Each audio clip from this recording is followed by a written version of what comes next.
नमस्कार, SBT news में आपका स्वागत है। पेश है 9 सितंबर सोमवार सुबह 6:15 बजे राजस्थान की बड़ी खबरें। दौसा जिले के लालसोट क्षेत्र स्थित नालावास गांव में मोरेल नदी पर बने अस्थायी कच्चे बांध को देखने के लिए विधायक रामविलास मीणा पहुंचे।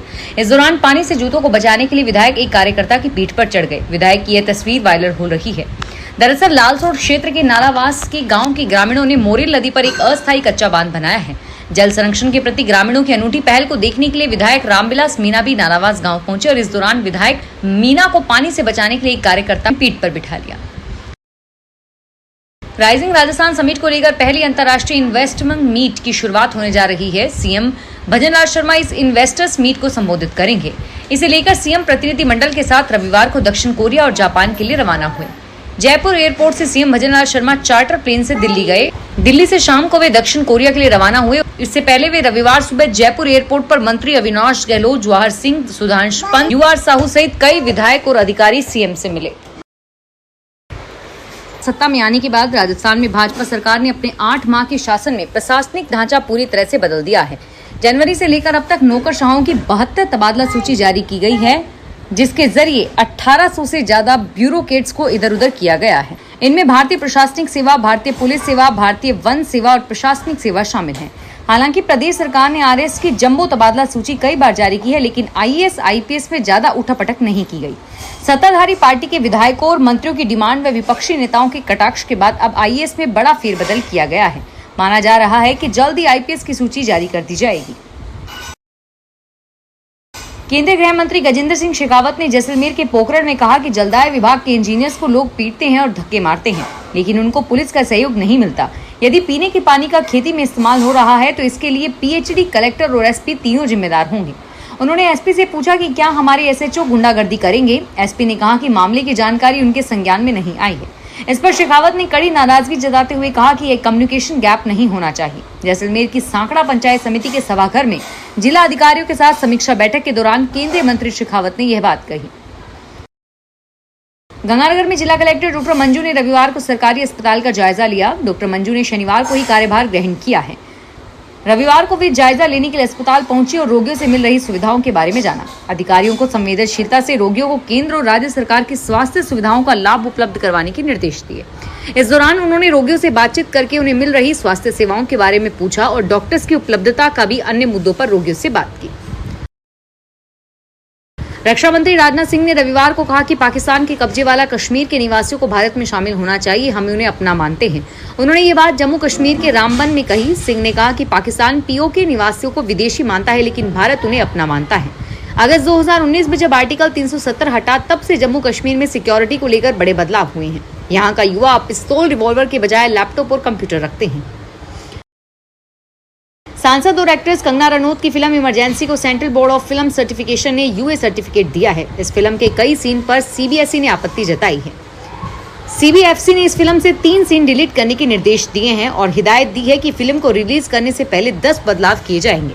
फिल्म को लेकर सिख संगठनों ने भी आपत्ति जताई है, जिसके कारण सीबीएफसी ने सर्टिफिकेट रोक दिया था। सवाई माधोपुर के बजरिया में आयोजित रामकथा में किरोड़ीलाल मीणा ने मंत्री पद से अपने इस्तीफे की असली वजह बताई। किरोड़ीलाल मीणा ने कहा कि मंत्री बनने के बाद तो मैं शिखंडी बन गया हूं, जो करने की शक्ति थी वो भी नहीं रही। किरोड़ीलाल मीणा ने राजनीति की सच्चाई उजागर करते हुए कहा कि मौजूदा वक्त में जैसे राजनेता बदल गए हैं, वैसे भी जनता भी बदल गई है। गंगापुर सिटी से जनता ने उस आदमी को फिर विधायक बना दिया जिसने ये कहा था कि मीणा हिंदू नहीं है। राजस्थान विधानसभा चुनाव से पहले राजस्थान में बनाए नए जिलों में कुछ जिलों को समाप्त करने को लेकर पिछले लंबे समय से कवायद चल रही है। अब राजस्थान भाजपा के प्रदेशाध्यक्ष ने भी कुछ जिलों को समाप्त किए जाने की पैरवी की है। राजस्थान में पहले 33 जिले थे, लेकिन चुनाव से पहले कई नए जिले बना दिए गए। भाजपा सरकार आते ही नए जिलों के गठन मामले में समीक्षा हो रही है, लेकिन भाजपा सरकार के 9 माह बाद भी अब तक नए जिलों को लेकर निर्णय नहीं हो पाया। राजस्थान सरकार द्वारा चलाई जा रही शुद्ध आहार मिलावट परिवार के तहत प्रतापगढ़ में खाद्य सुरक्षा अधिकारी की टीम जगह जगह खाद्य पदार्थों के नमूने लेकर मिलावट करने के खिलाफ कार्रवाई कर रही है। खाद्य सुरक्षा अधिकारी ने बताया कि खाद्य सुरक्षा और कलेक्टर डॉक्टर अंजलि राजौरिया के निर्देश पर जिले के छात्रावास में खाद्य पदार्थों के नमूने लिए गए। टीम ने बालिका छात्रावास और राणा पूजा राजकीय जनजाति आश्रम थड़ा का भी निरीक्षण किया। राजस्थान में रसोई गैस सिलेंडर सब्सिडी योजना 1 सितंबर से लागू हो चुकी है। इसके तहत भीलवाड़ा जिले के राष्ट्रीय खाद्य सुरक्षा योजना के परिवार पात्र होंगे। इसमें सबसे अधिक का भुगतान करने पर अधिक भुगतान राशि बैंक खातों में सब्सिडी के रूप में जमा होगी। सब्सिडी प्राप्त करने के लिए उपभोक्ताओं को खाद्य सुरक्षा में ई-KYC करवानी होगी और इसके आधार पर राशन कार्ड को LPG व जन आधार से सीडिंग करवाना होगा। राजस्थान में बेटियों को सहायता के नाम पर सरकार दिखावा कर रही है। बेटियों के शैक्षणिक स्तर व स्वास्थ्य में सुधार के लिए उन्हें 50,000 रुपए की सहायता देनी थी। इसके लिए वित्तीय वर्ष 2023-24 में मुख्यमंत्री राष्ट्रीय योजना के तहत 320 करोड़ रुपए स्वीकृत भी हुए हैं, लेकिन सरकार ने इस बजट को घटाकर 220 करोड़ कर दिया है। दिसंबर 2023 तक सिर्फ बेटियों को 120 करोड़ रुपए की सहायता मिल पाई है।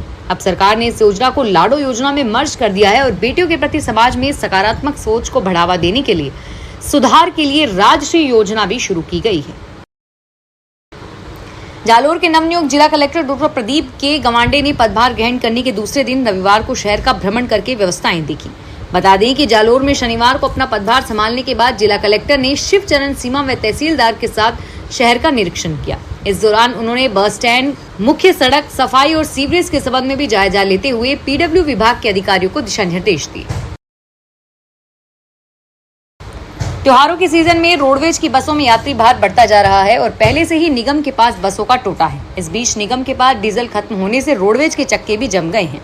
परिवहन निगम जयपुर की ओर से डीजल के लिए निजी कंपनी से अनुबंध कर रखा है और इससे रोडवेज डिपो से बसों के संचालन में दिक्कतें आ रही है। इस पर निगम ने कुछ बसों को उनके रूट में आ रहे रोडवेज डिपो को डीजल भरवाकर बसों का संचालन किया। राजस्थान के दौसा जिले में इस बार जिले में रिकॉर्ड तोड़ बारिश हुई है। सावन के बाद भादों में भी मानसून की मेहरबानी जारी है। अब हालात ये हैं कि हर तरफ पानी ही पानी नजर आ रहा है। बांध, तालाब सब भरे हुए हैं। शहरों के निचले इलाकों में पानी भरा हुआ है और अब रविवार को लगातार तीसरे दिन भी दौसा जिले में बारिश से हालत बेकाबू है। बेजूपाड़ा क्षेत्र में 2 दिन से करीब 6 इंच पानी बरसा है। सड़क मार्गों पर कटाव होने से यातायात भी प्रभावित हो रहा है। फिलहाल इस बुलेटिन में इतना ही और फिर हाजिर होंगे तमाम बड़ी खबरों के साथ। धन्यवाद।